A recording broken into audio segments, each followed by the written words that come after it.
Welcome back to the Deep Dive. Today, we are focusing all our attention on a location that is, well, perhaps the pinnacle of ecological travel, the Galapagos Islands. Absolutely. I mean, this is a singular destination, isn't it? It sits right at the absolute top of nearly every serious traveler's bucket list, promising an encounter with wildlife unlike anywhere else on Earth. It really is. It's where you stand, almost shoulder to shoulder with evolution itself. It's defined by this incredibly unique, approachable wildlife and these rigorously protected ecosystems. The whole experience, it's transformative. But as you know, that exclusivity comes at a pretty significant cost, both financially and logistically. Exactly. And that's really the mission of this deep dive today. The Galapagos are, let's face it, notoriously expensive. And now there are new mandatory fees hitting the books for 2025. So maximizing value isn't just important, it's become critical. Absolutely critical. We've pulled together the essential facts from sources detailing these new 2025 costs. We've analyzed the real differences between cruising and land-based trips. And, maybe most importantly, decoded the seasonal timing puzzle. Right. We want to give you, the listener, a sort of tactical blueprint. How can you unlock the maximum experience for your money? It's not just about, saving a few bucks here and there. Well, It's about strategically spending it to guarantee you get those wildlife interactions you're dreaming of without getting totally overwhelmed by the planning friction. and our central finding, which honestly the sources really confirmed through some detailed comparisons, it's a bit counterintuitive. That perceived massive cost gap between, say, really bare-bones budget land trip and a small ship cruise, well, it might narrow significantly or maybe even disappear entirely once you factor in all the necessary day trips you need to reach those truly remote prime visitor sites. Exactly. That's the key. We're going to show you the math, basically.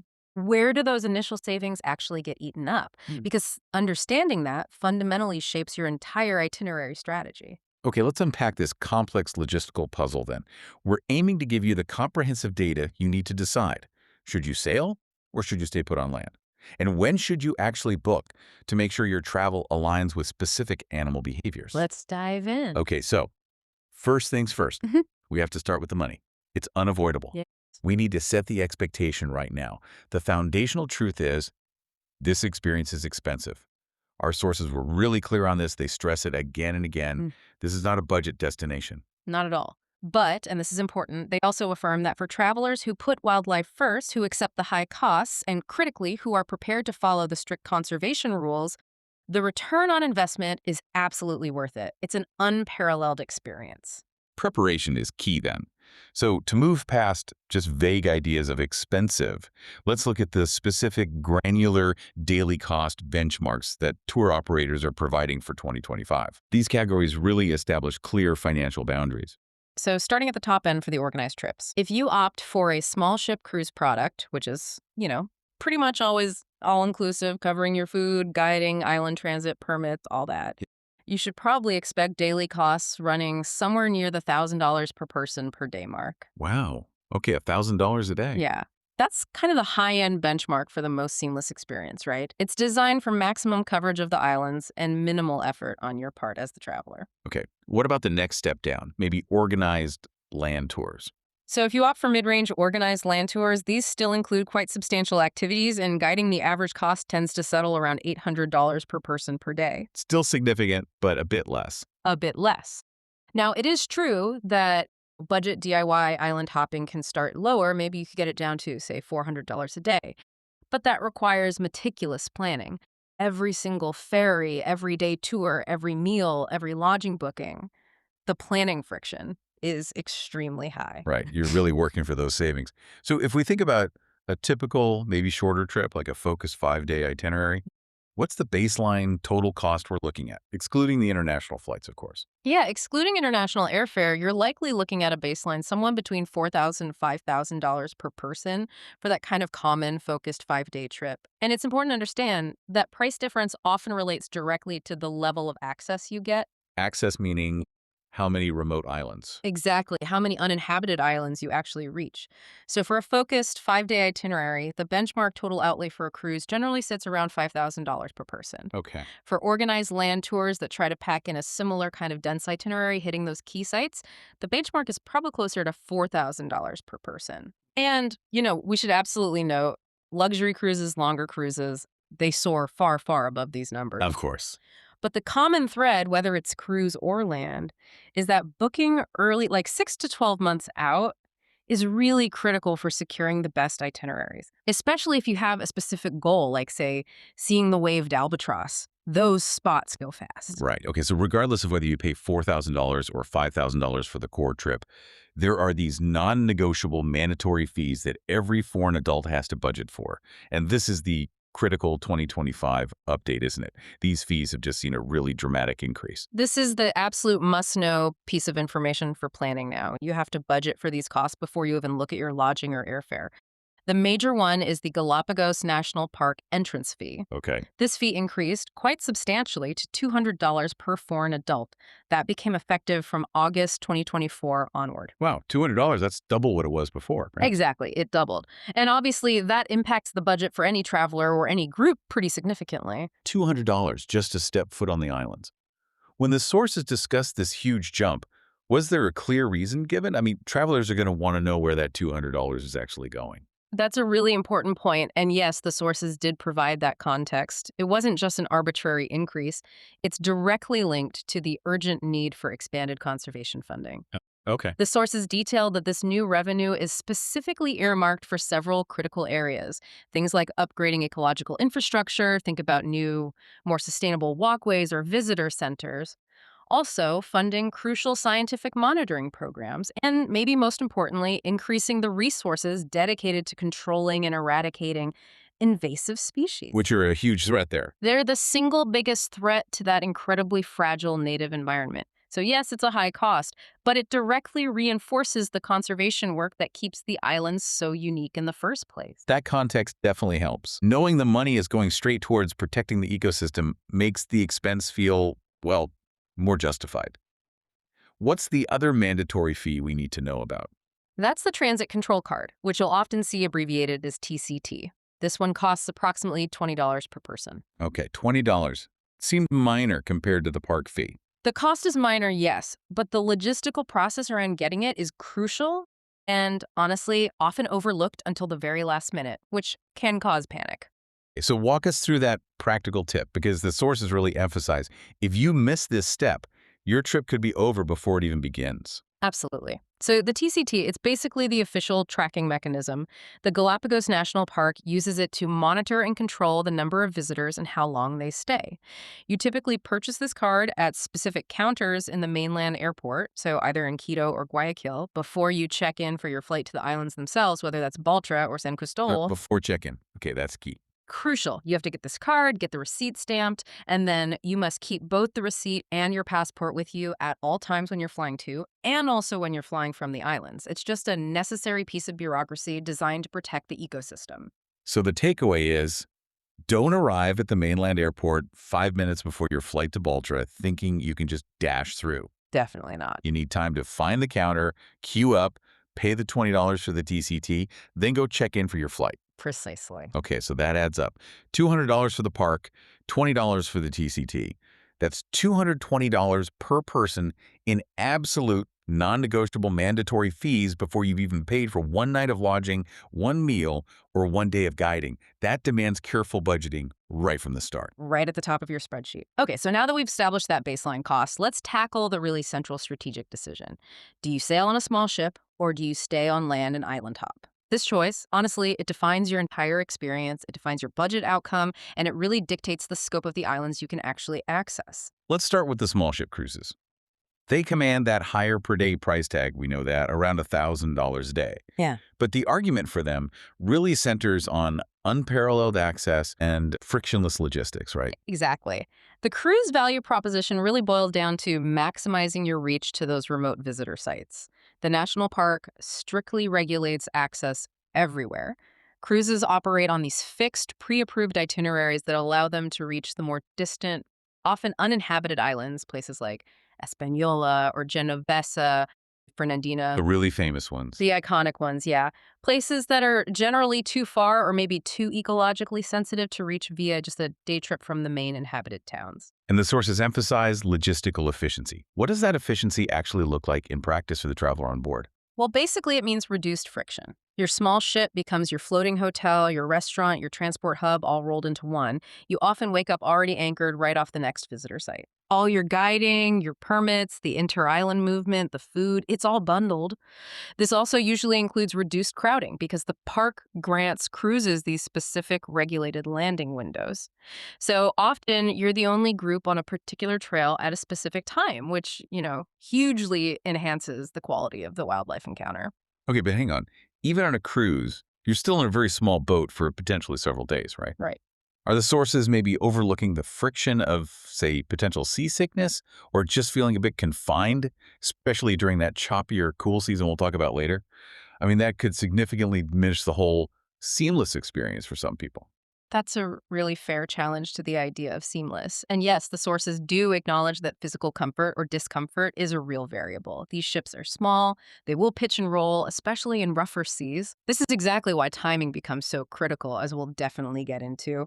A traveler who knows they're prone to seasickness really has to weigh that factor heavily and, frankly, invest in good medication, probably regardless of the season. Yeah. However, purely logistically, in terms of just getting you efficiently from point A, the wildlife site, to point B, the next wildlife site, the cruise generally remains superior in minimizing that transit time. Okay, fair enough. Let's pivot then to the land-based value proposition. Mhm. The initial draw seems huge. Flexibility and crucially lower initial lodging costs. Yes, absolutely. Land-based tricks offer significant initial savings because they allow you to leverage cheaper lodging, maybe stay in family-run hostels and use local, more affordable dining options in the main towns. We're talking about Puerto Ayora on Santa Cruz, Puerto Villamil on Isabela, and Puerto Bacarizo Moreno on San Cristobal. And you control your schedule more. Total flexibility over your daily schedule. Yeah. Wow. And this seems to be the big but. This is where our deep dive really confirms that central strategic insight we mentioned, the hidden cost of land-based trips. You might save, say, $200 a night on your hotel compared to the cruise price. Right. That saving is often completely illusory if your goal is to see the diverse wildlife that's spread out across the entire archipelago, not just near the towns. Precisely. Those initial savings can erode dramatically the moment you decide, okay, I really want to see the key remote sites that truly define the Galapagos experience. Puerto Ayora is lovely, don't get me wrong, but the iconic blue-footed boobies of North Seymour, or those incredible volcanic formations on Bartolome, they're on uninhabited islands, and they are only accessible via regulated day tours. And those day tours, presumably, are inherently expensive because they basically have to mimic the operational costs of a cruise guide, boat permit, fuel just shrunk down for a single day. Exactly, they have high fixed costs. So what are we looking at, ballpark, for the average cost of one of those full-day remote tours? The costs do vary a little bit, depending on the specific site and the operator, but you should probably budget somewhere between $250 and $350 per person for a full day trip to an outer island like North Seymour or Bartolome. Wow, okay. $250 to $350 per person. Their day trip. Yeah, and that includes the required certified naturalist guide, the park permit fee for that site, the fuel for the fast boat needed to get you there and back, and usually lunch. Okay, let's do the math really quickly just to make this totally concrete for listeners.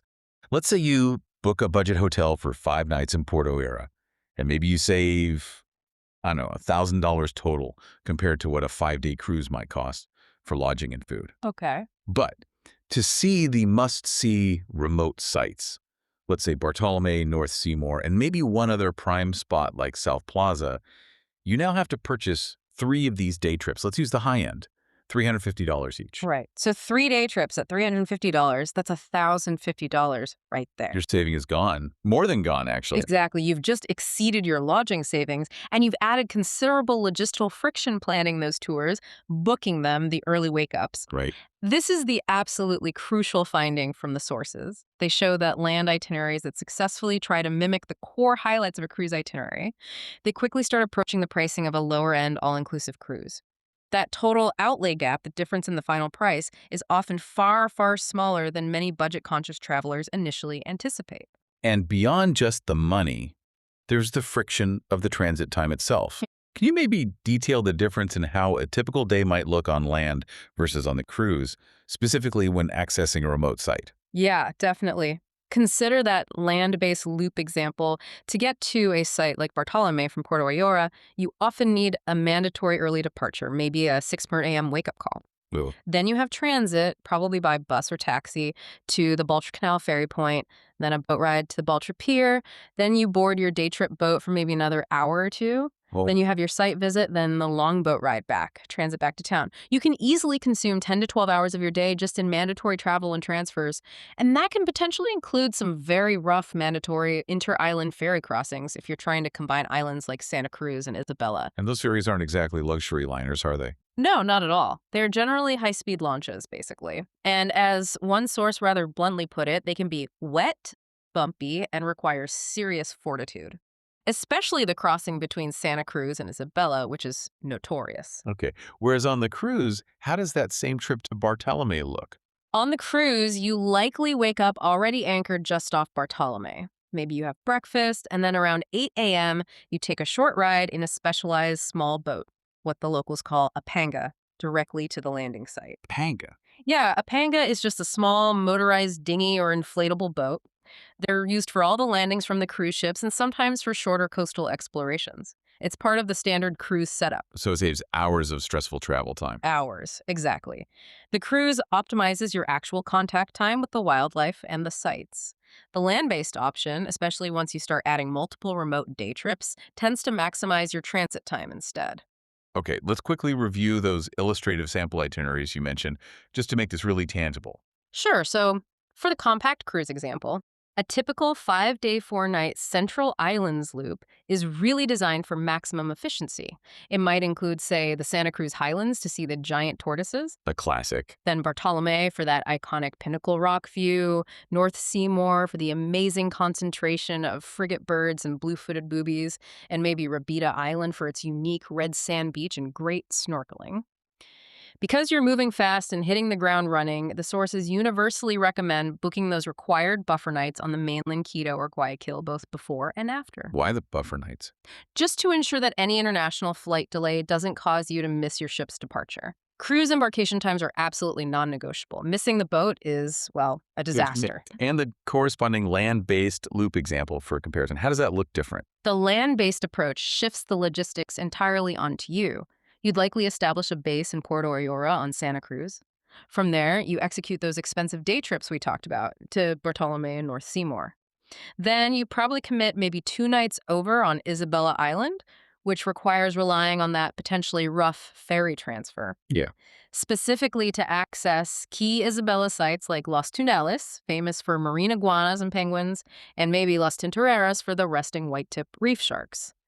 Then you have to ferry back to Santa Cruz to eventually catch your flight home from Baltra Airport. So you're constantly dealing with ferry schedules, transfers. You're completely beholden to a rigid ferry schedule, and you have to factor in the comfort level or lack thereof of those often rough crossings. It really does highlight the fundamental trade-off, doesn't it? You either pay the cruise premium for the seamless access and minimal friction, or you pay the accumulated day trip premium, accept the added physical friction of relying on the local inter-island transport network, and spend more time in transit. That's the core decision right there. All right, moving on from the logistics and the money, let's talk about nature itself. The choice of when to go to the Galapagos is almost as critical as the choice of how to travel, because the animal behavior there is dictated almost entirely by the oceanographic conditions. Okay, but the foundational rule here, the one the sources really hammered home, seems critical to state up front. There's absolutely no bad month to visit the Galapagos. Is that right? That is absolutely correct. The wildlife is incredibly active year-round. This isn't like, the Serengeti where you have massive migrations happening only certain months. In Galapagos, something amazing is always happening. Good to know. But the type of activity shifts dramatically. The archipelago sits right at the confluence of several major ocean currents, and the resulting climate shifts are quite pronounced. These shifts, in turn, directly influence animal behavior, specifically things like breeding and feeding patterns. So your choice of when to go really depends entirely on matching your specific priorities. Maybe comfort, maybe seeing a certain biological event to the right season. Okay, let's define the first main season then. Warm and calm. When exactly is this, and what's driving the conditions? So this season generally runs from December through May, and it's primarily driven by the warmer waters coming down from the north, part of the Panamanian current system. The conditions during this time are pretty consistent. You get warmer air temperatures, critically, much calmer seas on average. Calmer seas. That's important for the cruise versus land debate, too. Very important. And also easier, more comfortable swimming temperatures in the water. This usually translates to great snorkeling visibility as well because the warmer waters tend to be clearer, less filled with plankton. Okay. And what are the animals typically doing during this warm palm season? What's the main viewing focus? This period is really the prime time for vibrant terrestrial and land-based reproductive activity. The warmer weather and the clear water seem to trigger nesting cycles for many species. You'll likely witness a lot of courting behavior, nest building, and hatching. Like what specifically? Well, this is the peak season for sea turtles hauling out onto the beaches to lay their eggs. You'll see marine iguanas mating and nesting, often in large groups. And it's prime time for blue-footed boobies doing their famous sky-pointing courtship dance. The general energy on land feels very high, very focused on procreation. Fascinating. Now let's shift gears completely to season 2. Cool, dry, and nutrient-rich. That sounds like a totally different environment. It really is. This season runs roughly from June through November. And the conditions here are fundamentally driven by the influence of the cold water upwelling brought by the powerful Humboldt current coming up from the Antarctic. The Humboldt current, okay. Right. So the air is cooler and drier. This is often called the Garua season locally. We should probably pause and clarify that term, garua. It sounds a bit mysterious. What does it actually mean for a traveler on the ground? Yeah, Garua is just the local Spanish word for a specific type of persistent coastal mist or maybe a light drizzle. It's caused by the cold ocean currents hitting the warmer air masses around the islands. It often results in overcast skies, especially in the mornings, and definitely cooler surface temperatures, particularly in the highlands of the larger islands. It can feel quite misty and damp up there. But this cooler air and water is actually the engine driving the ecosystem. Exactly, because that cold Humboldt current carries something absolutely crucial with it: nutrients. Vast amounts of nutrients. Okay. So this cold, nutrient-rich water boosts oceanic productivity dramatically. Phytoplankton blooms, which feeds zooplankton, which feeds small fish. The whole marine food web just explodes. Wow. Yeah. So while the seas might be choppier during this season, They definitely can be, yes, and the water's certainly colder, you'll absolutely want a wetsuit for snorkeling or diving. for sure. Maybe even a thicker one. The trade-off is potentially phenomenal marine action. Phenomenal is the right word. This is the absolute best time for concentrated encounters with animals that feast on that abundance of plankton and small fish. So we're talking about things like the Galapagos penguins, which thrive in that cold water. Yes, penguin activity peaks during the season. You also see large pods of sea lions actively hunting and feeding, sometimes in big groups. And you can encounter huge schools of fish. The sheer biodiversity and density of life underwater during the cool season can be exceptional. Okay, so the trade-off seems really clear then. Warm season generally favors comfort, calmer seas, clearer water for snorkeling, and seeing lots of land-based breeding activity. Right. Whereas the cool season favors potentially intense, dense marine life action penguins, feeding sea lions despite the chillier water and potentially rougher sea conditions. That sums it up perfectly. And the sources also stressed, didn't they, that you can't just generalize based on warm or cool. You really need to look at the specific wildlife calendar for the species you most want to see. That is the ultimate level of nuance, yes. That's what separates the truly strategic traveler from the more generic tourist just hoping for the best. Let's take the waved albatross, for example, an absolutely magnificent bird, only nests on Hispaniola Island. Incredible birds. Truly. If seeing their spectacular mating dances and just their sheer presence on Hispaniola is a top priority for you, well, you must know that they are only present on the island from roughly April through December. They migrate completely away from the Galapagos for the rest of the year. Wow, okay, so going in February means zero chance of seeing an albatross there. Zero chance on Hispaniola. Similarly, maybe seeing the baby sea lions, little pups learning to swim is a big goal for you. The sources generally pinpoint October and November as the peak months for observing that specific behavior. Got it. So just a slight shift in your travel month, maybe by only 4 or 6 weeks, but guided by that biological calendar, can completely transform the entire focus and success of your trip, ensuring you see the specific events you traveled halfway around the world for. Okay, so we've covered the cost fundamentals and the critical importance of timing with the seasons and wildlife calendar. Let's wrap up with the practical, actionable toolkit that our sources provided, basically, the essential strategies for actually executing this high-cost, high-logistics trip as efficiently as possible. Sounds good. Let's start with minimizing the overall financial commitment.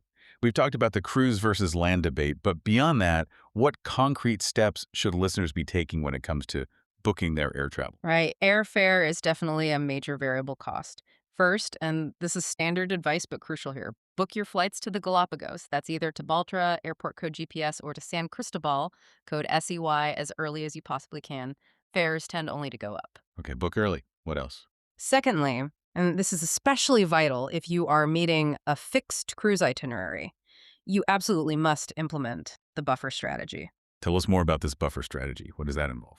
It means adding at least one buffer night on the mainland, so either in Quito or Guayaquil, both before your island's trip begins and after it ends. Okay. Why is that so important? Well, it's really a multi-benefit strategy. First, it often allows you to secure cheaper international airfares, which frequently involve less convenient connections or longer layovers. Booking flights that arrive the day before your cruise starts gives you that flexibility. Makes sense. But crucially, it provides a vital safety net against any international flight delays or cancellations. It ensures you absolutely do not miss your non-refundable cruise embarkation. As we said, missing the ship is probably the single most expensive mistake a Galapagos traveler can make. It's potentially thousands of dollars down the drain. Right, that buffer day is insurance. Okay, what about for listeners who are leaning towards a cruise for the access, but maybe still trying to minimize that big total outlay? Is there a way to get the remote site access without paying the, $7,000 plus price tag for a full week's on cruise? Yes, there is. You should look specifically for shorter, maybe 4 or 5 day cruise segments. These definitely exist, primarily focused on covering the central group of islands efficiently. Okay. Now, the per day cost will likely remain high, close to that $1,000 mark, because the fixed logistics costs, the ship, the crew, the permits are still there. But the total outlay drops dramatically compared to a 7 or 8 day cruise. So this approach preserves that fundamental cruise advantage, the seamless access to uninhabited sites, but for a lower overall price point. Good tip. Now, flipping back to the committed land traveler. For someone who's decided to base themselves on an island but still wants to see those key remote sites, what tactical advice do the sources offer to help minimize the rising cost of those mandatory expensive day trips? Okay, the land-based strategy definitely requires a mix of good organization and sometimes a bit of flexibility. First, try to cluster your day trips geographically if possible. For example, maybe try to book the Bartolomé Sullivan Bay tour one day and then the North Seymour Las Baixas tour the very next day. Why cluster them? It just minimizes your transit days back and forth to the docks, potentially saves a bit on transfers to the pier depending on the operator, and generally maximizes your blocks of time actually at the remote sites versus commuting. Okay, makes sense. Secondly, and this requires some serious flexibility and maybe isn't for everyone, you can look for last-minute deals on day tours. Interesting. Where would you find those deals and what's the catch? Because there's always a catch, right? There usually is. These deals are typically found by physically being in Puerto Ayora and booking locally, often during the shoulder seasons, think maybe late April, early May, or perhaps early September. Small tour operators might offer any unbooked spots on their high-demand tours at a significant discount, sometimes just a day or two before departure. Okay, so you have to be there already. You have to be there, and you have to be willing to maybe not get your first choice of site on your preferred day. The big risk is that you sacrifice guaranteed access to the absolute top-tier sites like Bartolomé or Española, as those spots often sell out weeks or months in advance. So this last-minute strategy is really only suitable for the traveler who is comfortable with that level of uncertainty. Right. Not for someone who has their heart set on seeing Pinnacle Rock on Tuesday. Exactly. Okay, moving on to logistics. Once you are actually on the islands, Yeah. since you mentioned those potentially rough ferries again, let's revisit the critical warnings about payments and motion sickness. Yes, absolutely vital. First, payments. You must bring cash. US dollars are the official currency in Ecuador, including the Galapagos. While the main towns like Puerto Ayora are increasingly accepting credit cards in hotels and larger restaurants, cash is still absolutely essential. Essential for what specifically? For paying smaller local tour operators, for tipping your guides and boat crews, which is customary, and definitely for paying for those inter-island speedboat ferries. Relying solely on plastic will seriously limit your flexibility and options, especially outside the main tourist hubs. Good to know. Bring a decent amount of cash. And on the movement front, let's be really clear about the motion sickness warning. This seems particularly vital if you choose to travel during that choppier cool season, June to November. Yeah, our sources were really quite insistent on this point. Those inter-island ferries, the lanchas, and even the smaller pangas used for cruise landings, they are not gentle pleasure cruises. The speed combined with the ocean swell, especially on that notorious crossing between Santa Cruz and Isabela, can be quite jarring. Sounds rough. It can be. So if you have any sensitivity to motion sickness, even mild, definitely pack prescription strength or at least high strength over-the-counter medication like Dramamine or Bonine. Consider patches or wristbands too. This is a really necessary piece of your preparation toolkit to ensure that physical discomfort doesn't completely ruin your wildlife viewing time. You don't want to be miserable on the boat when there are penguins nearby. Very true. Okay, finally, let's cover the rules of engagement. This is a national park, and it's famous partly because its conservation efforts have been so successful. The strict regulations are there for a reason to protect this incredibly unique, but also incredibly fragile ecosystem. And these rules are absolute. They are non-negotiable for every visitor. First, access to nearly all designated visitor sites requires you to be accompanied by a licensed naturalist guide certified by the national park. You generally cannot just hike or explore independently on these sensitive islands. Okay, always with a guide. What else? Second, group sizes are strictly limited, usually to a maximum of 16 people per guide, and you must stick to the march paths at all times. No wandering off. This prevents accidental damage to the fragile volcanic soil, the unique vegetation, and any unseen nesting sites. Makes sense. And the most important behavioral rule, the one that really makes the Galapagos experience what it is, but maybe requires the most discipline from us as travelers. Right. The absolutely crucial rule is maintaining the mandated distance from the wildlife, usually 2 meters or about 6 feet, even when the animals approach you. This is key. The animals here have virtually no innate fear of humans, which is, of course, one of the defining features of the Galapagos experience. Yeah. So a sea lion might genuinely just waddle up and nap on the path right next to you. A blue-footed booby might walk casually across your trail just a few feet away. Your job as the visitor is to remain passive, to respect their space, to back away slowly if they approach too closely, and above all, to follow your guide's instructions to the absolute letter. It takes discipline not to reach out or get closer. It really does. But this strict adherence to the distance rules is precisely what sustains the unique approachability of these animals for future generations. It's our responsibility as visitors to uphold that. Hashtag outro all. Wow. Okay. This has been a really extensive deep dive, focusing specifically on how to unlock the value in what we know is a high cost, but also incredibly high reward destination. Let's try to synthesize the absolute essentials for everyone listening. Sounds good. First, those total mandatory fees, the new $200 national park fee plus the $20 TCT card, mean you're starting at $220 per person before anything else. That demands careful, upfront budgeting. But importantly, we know that money is going directly towards necessary conservation efforts. Absolutely. And then we established that primary strategic trade-off. The cruise generally equals maximum wildlife reach across the archipelago and more frictionless travel experience, but it comes at a high daily premium, around $1,000 a day. Right. Versus land-based travel, which offers that initial financial flexibility and more control over your schedule. But those initial savings can quickly diminish or even vanish entirely once you start adding the necessary and expensive day tours required to reach the iconic remote sites. Plus, you take on considerably more travel friction yourself. Yeah, understanding that specific tactical difference, the way those day tour costs add up, really moves you past being just a generic traveler planning a trip. You become more like a prepared naturalist, ready to make a strategic decision that's rooted in the science and logistics of the islands, not just a headline price tag. Exactly. Which brings us perfectly to our final provocative thought for you, the learner, to maybe mull over.